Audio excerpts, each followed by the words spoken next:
I tried to cave, but comandants caught me. They kami kalala shackled to my leg and fixed the other end deep into a huge rock. And they gave a few bullets and some food and left the area. After they were gone, I picked a salado and my car started loading it. But when I was ready to aim, they had already disappeared into the forest. And the loader was to break free from the chains. I carefully aimed at the chain. A shot rang out.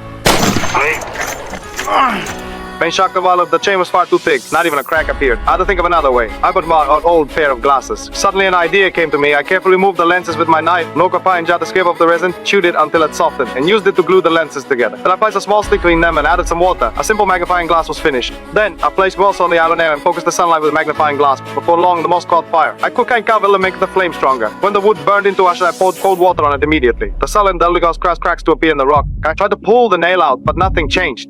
I did not forget, I repeat the process. Finally, the nail slowly began to loosen, and a hole fell off the aluminum stone. At noon, while I was eating canned food, I suddenly heard the sound of an engine. I grabbed the apparatus and saw a Soviet truck passing by. Luckily, they did not notice me, but danger was very close. My water exactly was running low, and I had only 1 cup of water left. I poured last roll of a rock and struck it with my knife, but the nail still did not move, holding on to a bit of hope. I opened the banging the wells, collected the powder inside, and poured it into the hole. Then I covered it with a stone, lit the moss, and quick with that a rock. An explosion followed. The ground itself seemed to shake, but even then, the nails calabassed out of it. At that moment, I felt true despair. I kicked it in anger, but nothing happened. In the end, I tied Velsplav by stone and slammed it against the nail. Again and again, from daylight into darkness. Even when the hacker covered in blisters, I refused to stop. Finally, the nail moved. Ayuka Komkase left and struck one last time. The nail came out and I was finally free.